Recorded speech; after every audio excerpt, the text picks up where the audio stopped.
Je m'appelle Esther Denis, je suis artiste plasticienne et scénographe. Et ici, on est au Glasgow Studio à Bruxelles. C'est ici que je travaille la plupart du temps. Et je suis vraiment entre les arts visuels et les arts scéniques. Et donc j'interviens en tant que scénographe ou costumière auprès de productions de théâtre et de danse. En tant qu'artiste, je travaille plutôt des installations. Et j'essaye de travailler justement le vocabulaire théâtral au sein des installations et inversement. Et de faire des ponts entre ces deux pratiques.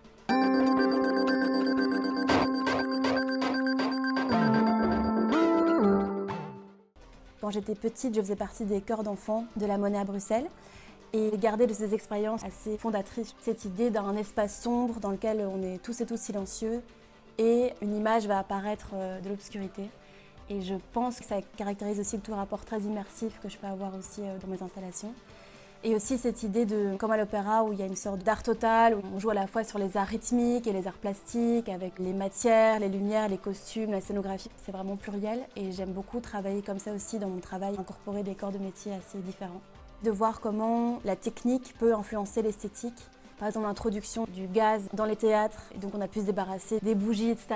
Et du coup, on a pu changer la temporalité, enfin de voir comment des petits éléments peuvent carrément changer des rapports d'espace, de temps au théâtre, aussi dans les espaces muséals. J'ai étudié la scénographie d'abord à la Cambre à Bruxelles et puis aux Arts Déco à Paris. Et c'est à Paris qu'il y a vraiment eu cette espèce d'agencement entre la scénographie pure vers plus des formes d'installation. Et je pense que c'est mon mémoire qui m'a permis de créer ce lien-là.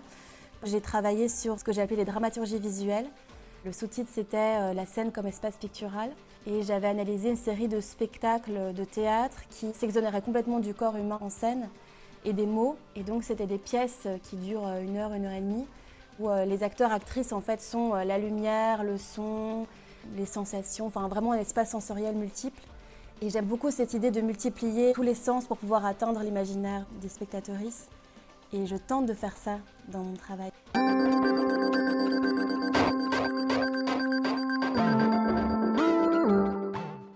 Le fil rouge le plus présent depuis le début de mon travail, c'est le rapport au vivant, plutôt à la représentation du vivant. Il y a beaucoup d'historiens du théâtre qui précisent qu'aujourd'hui, le théâtre contemporain, sa singularité, ce serait qu'on introduit vraiment le réel sur scène. Et donc, on présente soit de la matière réelle, je pense aux os broyés dans la mise en scène de Castellucci, Le Sacre du Printemps, ou aussi des corps réels avec des fluides, par exemple chez Gisèle Vienne, où on a vraiment un sol de terre, des arbres, enfin, il y a une sorte de rapport au réel presque littéral, qui moi me touche beaucoup. Il y a cette idée de travailler sur soit la tentative de reproduire des artifices de représentation du vivant, mais aussi de l'introduire directement et de jouer avec ces deux matériaux-là. Et aussi, je m'intéresse à tous les dispositifs techniques et optiques qui ont tenté de travailler cette question et de forger un rapport spécifique qu'on pourrait avoir avec le vivant, et notamment un rapport souvent distancié. Je pense aux caméras Lucida, Obscura, aux objets lentilles qui permettent de voir plus grand ou de découvrir des mondes invisibles. C'est tout ce jeu-là de comment la technique va influencer l'esthétique et comment cette esthétique témoigne de notre rapport au monde. J'avais lu une sorte d'article de Baptiste Morisot où il parlait du fait que la crise climatique pourrait être caractérisée de crise de la sensibilité. Et je pense qu'en filigrane, il y a aussi ce travail-là. Dans mon travail, d'essayer de témoigner de cette crise de la sensibilité et du coup de développer des espaces qui soient des espaces d'émerveillement et politiser un peu l'émerveillement qu'on pourrait avoir face à un étang noir ou face à des narcisses ou à des reflets, quelque chose qui touche un peu à une sorte d'image originelle, le rapport au mythe, de corréler à la fois des imaginaires plutôt anciens, liés au XVIIe avec ces objets optiques dont je parlais, mais aussi des objets beaucoup plus contemporains, la vidéoprojection avec le mapping ou des choses qui témoignent d'un rapport à l'optique et donc d'un regard particulier qu'on pose.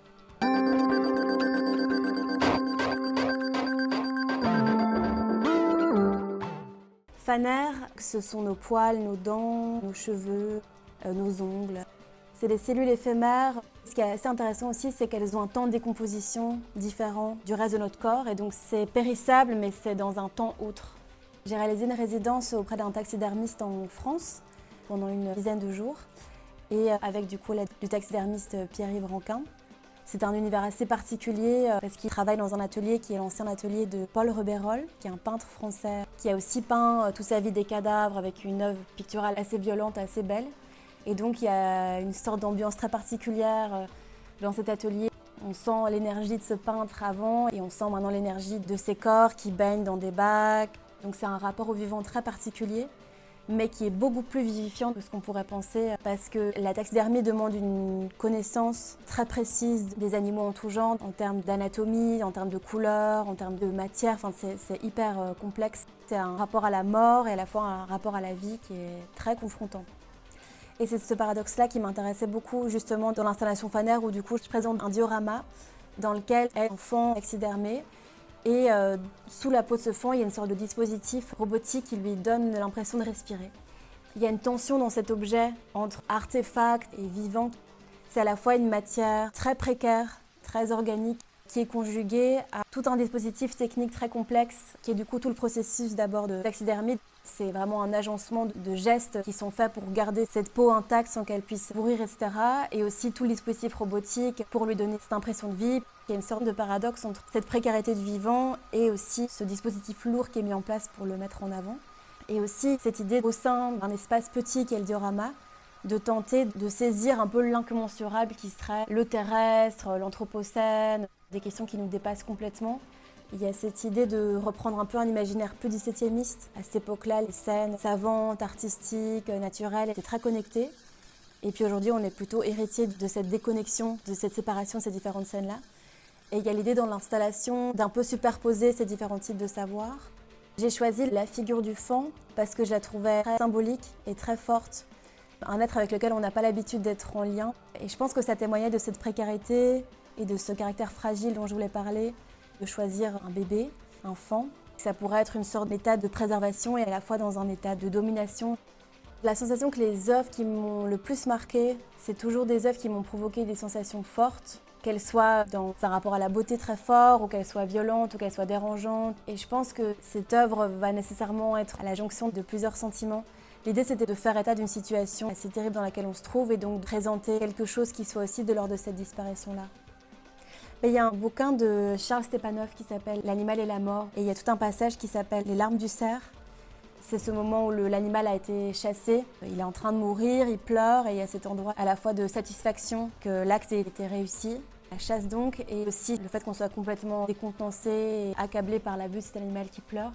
C'est ça qui est assez fascinant dans la pratique de la taxidermie. Il y a cette idée que le diorama présente souvent un animal dans un contexte avec une fausse nature et donc de ramener la nature à un décor.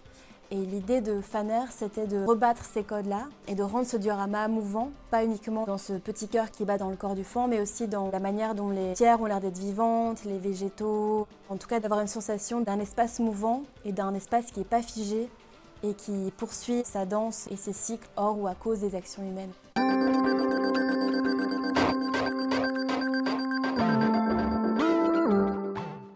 J'étais très marquée récemment en visitant le panorama Mesdag à La Haye. C'est un panorama, donc c'est une vue 360. C'est une sorte de diorama mais agencé tout autour de la spectatrice.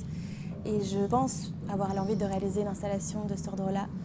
Une sorte de panorama ou de panoptique, mais tout en mélangeant, comme je disais, à la fois ce dispositif très ancien, mais en le mêlant à des dispositifs plus contemporains et de voir comment l'agencement de deux époques, de deux technologies peuvent impliquer différemment la position du spectateur. Et du coup, de travailler sur des formes de matière pensante. Je pensais aux automates qui peuvent être un peu vus comme des ancêtres de l'intelligence artificielle. Enfin, il y a peut-être des liens à faire aussi de cet ordre-là. C'est un peu les pistes de réflexion pour la suite, même si elles ne sont pas encore ancrées spécifiquement dans un projet précis. À Bruxelles, dans le cadre du Kunsten Festival des Arts, je vais créer les costumes pour Louise Van Est pour sa pièce Mossy Highmore. Également dans le cadre du Kunst, je collabore avec un metteur en scène qui s'appelle Nicolas Mozetagawa et on collabore à la scénographie de sa pièce qui s'appelle La vieille dame et le serpent.